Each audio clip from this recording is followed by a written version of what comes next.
091058031910. Program Studi Ilmu Pemerintahan semester 6.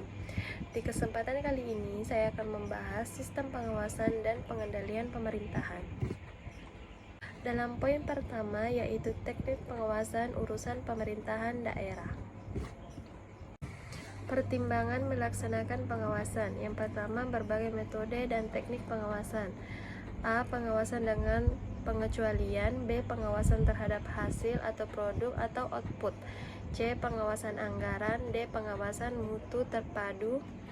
2. Dalam sistem pengawasan perlu memperhatikan A. Kesesuaian sifat dan sudut operasional sistem pengawasan harus sesuai dengan sifat pelaksanaan atau operasional yang diawasi. B. Menghasilkan umpan balik. Sistem pengawasan harus memungkinkan timbulnya umpan balik atau informasi. C. Melaporkan penyimpangan. Sistem pengawasan harus memungkinkan melaporkan secara cepat dan akurat mengenai adanya penyimpangan. D. Efisien dan ekonomi. Sistem pengawasan harus ada secara mudah, cepat, dan tetap memberikan gambaran tentang keseluruhan kegiatan operasional dalam mewujudkan tujuan sesuai dengan rencana. E. Fleksibel. Sistem pengawasan harus mudah dilaksanakan dan dapat disesuaikan dengan kebutuhan serta perkembangan keadaan. F. Mengembangkan pengawasan diri sendiri. Sistem pengawasan harus mendorong terciptanya dan berkembangnya pengawasan diri sendiri. G. Memperhatikan faktor manusia. Pada dasarnya manusia tidak senang diawasi. Oleh karena itu, dalam melaksanakannya perlu digunakan pendekatan secara manusiawi. B. Teknik pengawasan. Pelaksanaan kebijakan urusan urgensi pengawasan kebijakan.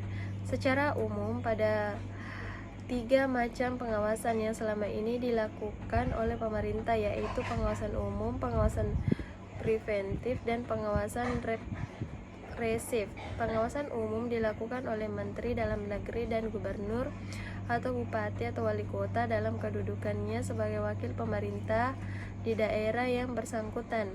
Menteri Dalam Negeri atau pejabat yang ditunjuk berwenang mengadakan penyelidikan dan memeriksa tentang segala hal mengenai pekerjaan pemerintah daerah, baik mengenai urusan rumah tangga daerah maupun mengenai urusan tugas pembantuan.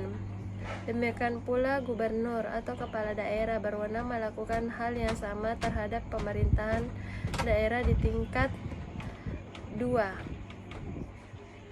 Pengawasan preventif diwujudkan dalam bentuk keharusan pengesahan perda atau keputusan daerah tertentu sebelum berlakunya. Menteri Dalam Negeri berwenang mengesahkan kebijakan daerah provinsi dan gubernur sebagai wakil pusat berwenang mengesahkan kebijakan daerah kabupaten kota.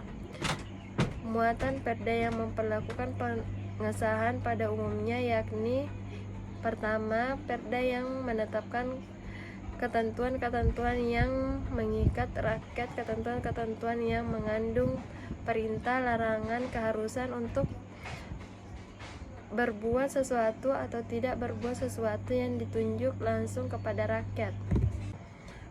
Kedua, perda yang membuat ancaman pidana berupa denda atau kurungan atas pelanggaran ketentuan tertentu. 3. Perda yang membuat pembebanan kepada rakyat, misal pajak atau restribusi daerah.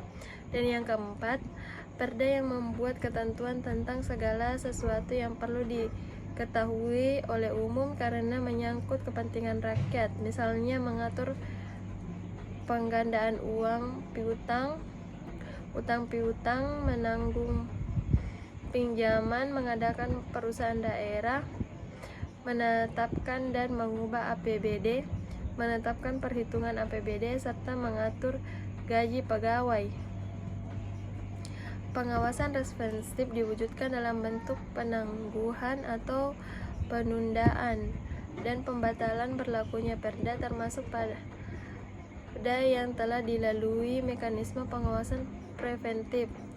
Tujuannya tidak lain untuk mengantisipasi kemungkinan daerah tidak mematuhi kehendak pusat, walaupun dalam kenyataan hal ini tidak pernah terjadi. Apabila gubernur tidak menjalankan kewenangannya karena wewenang tersebut diambil alih oleh Menteri Dalam Negeri, lazimnya jangka waktu penangguhan hanya 6 bulan karena tidak terlalu lama akan mengakibatkan tidak adanya kepastian hukum. C. Teknik pengawasan pelaksanaan urusan tugas pembantuan. Pertama, pembinaan dan pengawasan penyelenggaraan dekonstruksi dan tugas pembantuan secara umum dilakukan oleh dan secara nasional dikoordinasikan oleh Mendagri.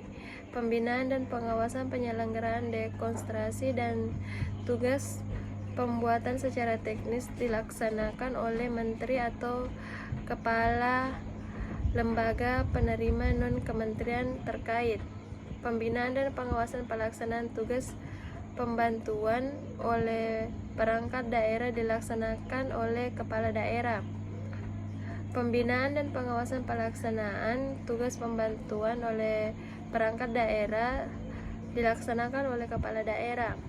Pembinaan dan pengawasan pelaksanaan tugas pembantuan pusat kepada daerah, kabupaten, kota secara umum dan teknis dilaksanakan oleh WGPP. Ketentuan lebih lanjut mengenai pembinaan dan pengawasan dilaksanakan sesuai dengan ketentuan peraturan perundang-undangan yang mengatur mengenai pembinaan dan pengawasan penyelenggaraan pemerintahan daerah.